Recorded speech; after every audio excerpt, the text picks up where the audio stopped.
And on the business agenda, Boeing actually finally delivered its first 787 Dreamliner. It started in 2007 and there was actually a lot of problems with it. And then finally, last week, it was launched to its first customer in Japan. It offers airline customers up to 20% fuel savings over other passenger jets, largely because about half of its primary structure, including its fuselage and wings, are made from composite materials. Yet it travels at the same speed, which is Mach 0.85, and is as wide as other body planes. It incorporates the latest aviation technologies, including an onboard health monitoring system that enables the Dreamliner to monitor itself and automatically send in maintenance reports to ground-based computer systems. Okay, so here's the thing that I'm thinking about. When I see that and I take a look at it, obviously this is going to be great for the mere fact that obviously they're using all these different composite materials. Now, composite materials kind of encompasses a lot of different things out there. That can be, recycled goods. It's also a little bit stronger. It's a little bit lighter, which is, it's interesting to see. Now, let me ask you this. I'm going to kind of put you on the spot here for a second. Would you want to be the very first customer on this? Because to me, when I take a look at something like that and I say, all right, this is all well and good. They're calling it the Dreamliner, so it's got to be a pretty cool plane. I don't necessarily think I would like to be the very first person on there. What about you? I don't think so either. I mean, clearly stated, it's had plenty of problems in the past.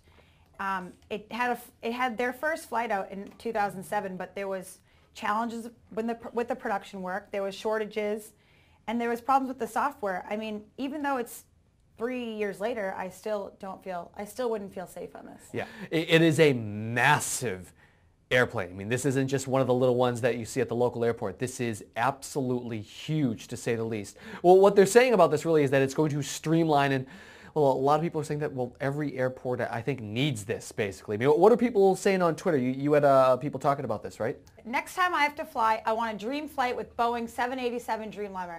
20% less fuel, good for world and pockets. Hope airlines snap them up. In this economy, in this time frame, that's when I have to start to think, say, okay, are people flying that much more now that it warrants us going out and purchasing another airplane? If that helps and that puts more people to work, that puts more people in jobs, I'm happy with this. I'm all for that. But at the same point in time, I'm still got to be wary about the spending, whether it's corporate spending, whether it's government spending. All the way around, this spending idea needs to kind of slow down a little bit. But if it increases jobs, maybe that's a good thing.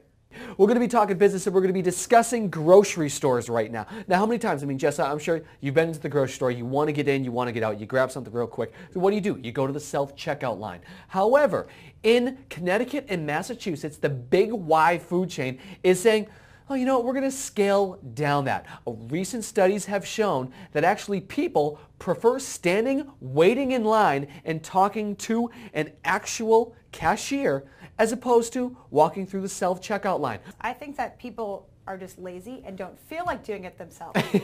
I mean, you're already walking through a big store. The last thing you want to do is scan your own items.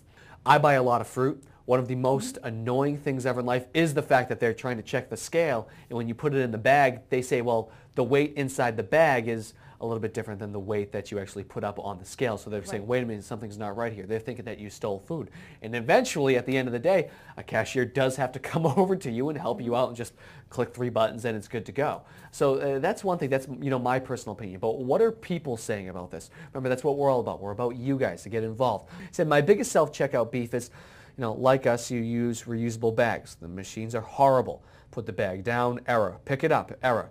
Understandably so. They only have just the one type of bag, and if you do happen to use your own bags, a lot of times it doesn't read it correctly and does give you an error message. So as far as recycling goes, it's kind of on the down front. Removing self-checkout lanes at supermarkets is dumbfounding. Is there any hope for our species? Just press the button.